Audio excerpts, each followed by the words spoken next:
Des images qui parlent d'elles-mêmes, seulement quelques taches de neige sur les pistes du domaine skiable de la Moselaine à Gérardmer. Pendant les vacances de Noël, seuls les plus petits ont pu chausser les skis ici. Pendant les cours d'initiation, mais différentes animations ont été proposées aux adultes, de la randonnée pédestre, de la descente en trottinette, du VTT notamment. Bref, malgré le manque de neige, les touristes sont venus à Gérardmer et ont trouvé de quoi s'occuper. Le bilan de l'Office du tourisme est d'ailleurs plutôt bon. La première semaine, on est un tout petit peu en dessous de l'an dernier avec un taux de réservation, d'occupation à 88%. Et puis bon, sur le jour de l'an, on a fait un très bon taux, on approche les 100%, on était à 99%, donc là on est très satisfait. À noter également que les animations qui ont été mises en place pour pallier au manque de neige par la station, par la ville, et bien sûr traditionnellement par les commerçants avec le village de Noël ont contribué à cette belle réussite. Les gens ne se sont pas ennuyés du tout.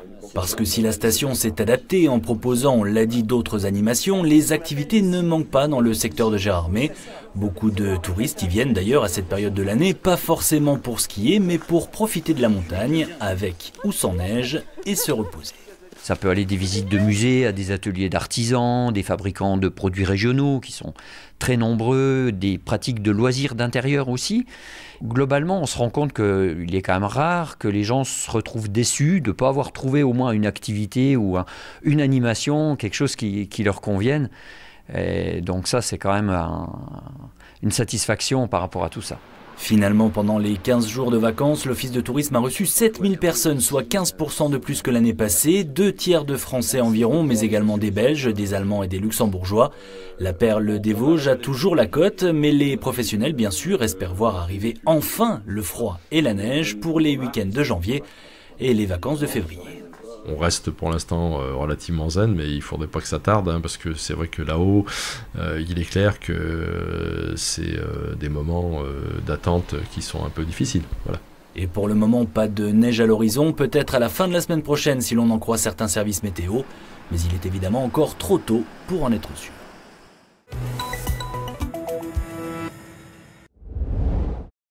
« 36. Allez hop, je vous fais ça, madame. » On est bien loin des longues files de clients attendant l'ouverture des boutiques.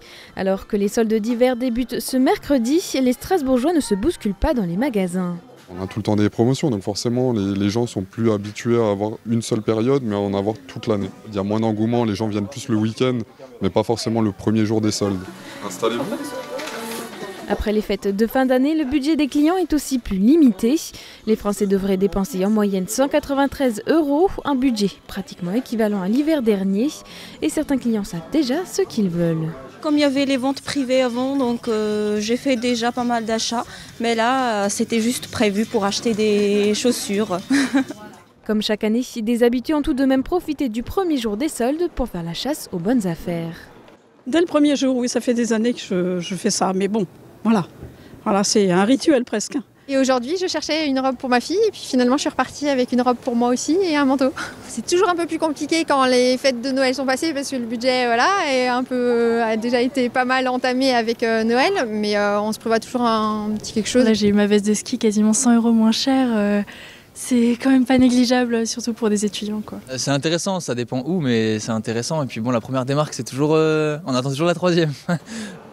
Avec la loi Pacte, adoptée au printemps dernier, les soldes ne dureront plus que 4 semaines au lieu de 6. L'enjeu, redynamiser la période des soldes et lui redonner son caractère exceptionnel face à la multiplication des promotions dans l'année. Avant 6 semaines, c'était trop. De toute façon, les 2 premières semaines, c'est là où tout se joue. Et après, ça traîne les 2 semaines suivantes. Donc non, 4 semaines, je trouve que c'est mieux. Effectivement, les gens vont avoir un moment un peu plus réduit, donc des démarques peut-être un peu plus importantes. On a quand même plus d'articles peut-être pour déstocker dans des séries qui bougent peut-être un petit peu moins, qui sont mieux démarquées dès la première semaine, dès le premier jour des soldes, ce qui n'était pas le cas avant. Les soldes d'hiver restent cruciales pour les commerçants. Elles représentent environ 15 à 20% du chiffre d'affaires annuel. Et après les grèves de décembre, les commerçants espèrent que la période leur permettra de renflouer les caisses et écouler leur stock.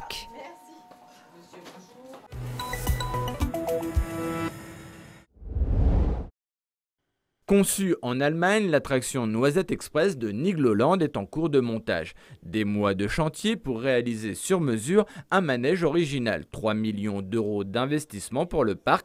L'ouverture est prévue pour le samedi 4 avril 2020. On est très heureux, surtout mon père et mon oncle qui avaient pensé à Noisette Express il y a environ une vingtaine d'années. Donc on avait déjà des vieux plans et tout. Donc moi j'ai fouillé un peu, puis j'ai retrouvé ça et on s'est dit que c'était 2020 qu'il fallait faire cette attraction pour moderniser ce quartier du parc qui était un petit peu vieillissant par rapport aux nouvelles installations. Je pense aux abeilles, à l'Alpina Blitz et autres. Donc voilà, on va redynamiser cette zone. C'est une attraction qu'on sait qui va être hyper populaire parce qu'elle va être accessible au plus grand nombre. Donc voilà, elle va être magnifique avec une histoire, une identité, une thématique, voilà, forêt, un peu cartoony. Donc voilà, ça va être génial, je pense. La longueur du parcours est de 250 mètres, 1 minute 30 de plaisir dans un train de 7 wagons pour 14 visiteurs. Une aventure familiale pour compléter le panel d'attractions du parc. L'idée c'est de toujours et tous les ans améliorer le service dans le parc, les attractions, l'immersion dans laquelle on plonge les visiteurs. Donc ça fait partie de la notoriété, ça fait partie de la satisfaction et ça fait partie aussi d'une conquête d'un nouveau public. C'est voilà, les dernières années on avait le donjon, l'Alpina, c'était des choses assez extrêmes. Maintenant on va se recentrer sur les familles avec les enfants de bas âge. Donc je pense que Noisette Express c'est l'élément idéal.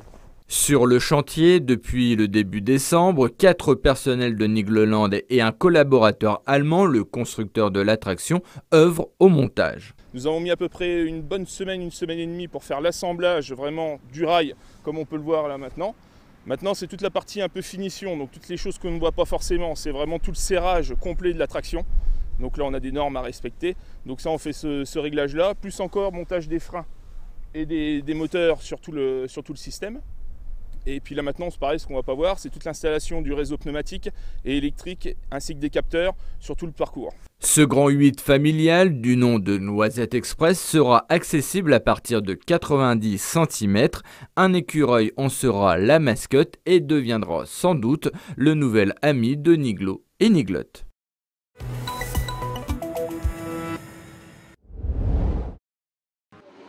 C'est l'épiphanie ce lundi, journée clé pour l'église chrétienne qui célèbre le Messie et pour les gourmands qui n'oublieront pas de se retrouver autour d'une galette. Un art du partage dans cette boulangerie spinalienne qui prévoit d'en vendre 1000 dans le mois. Ce sont les boulangers qui vont fabriquer le feuilletage, ce sont les pâtissiers qui vont l'utiliser, qui vont l'étendre, qui vont le garnir, qui vont le cuire, et puis ensuite les 2 équipes vont participer à la cuisson. Et puis nous, cette année, on a décidé d'aller un petit peu plus loin. Et donc, ce sont des enfants qui ont fait des dessins, les enfants d'une classe de 6e, 5e d'Héréa à Épinal, pour d'autres enfants malades qui sont soutenus par l'association PEP 88. L'association PEP, pupille de l'enseignement public 88, se verra remettre 50 centimes par galette. L'épiphanie marque l'entrée dans la nouvelle année, la période des vœux, mais c'est aussi une date qui rassemble les croyants. Vous savez que nos frères chrétiens orthodoxes célèbrent Noël à l'épiphanie. C'est la même fête. Donc quelque part, épiphanie et Noël, c'est le même mystère qui s'accomplit d'un Dieu pour tous les hommes. Je crois que c'est très important de mesurer cette double dimension de Noël, à la fois pour son peuple à Noël et pour tous les hommes avec l'épiphanie. La galette aussi est un gâteau qui se partage au-delà de la famille avec les amis, les collègues. Et dans 20 d'entre elles, dans cette boulangerie et 9 autres commerces du département, se cache un trésor. La fève des fèves pour les collectionneurs. Un tirage restreint, création de l'atelier Nex à Autreville à l'effigie de la Pucelle. Le diocèse fête ce jour le baptême de Jeanne d'Arc qui a eu lieu en 1412 à Domrémy. La sainte patronne de la France sera particulièrement célébrée cette année puisque c'est le centenaire de sa canonisation en 1920 par le pape Benoît XV.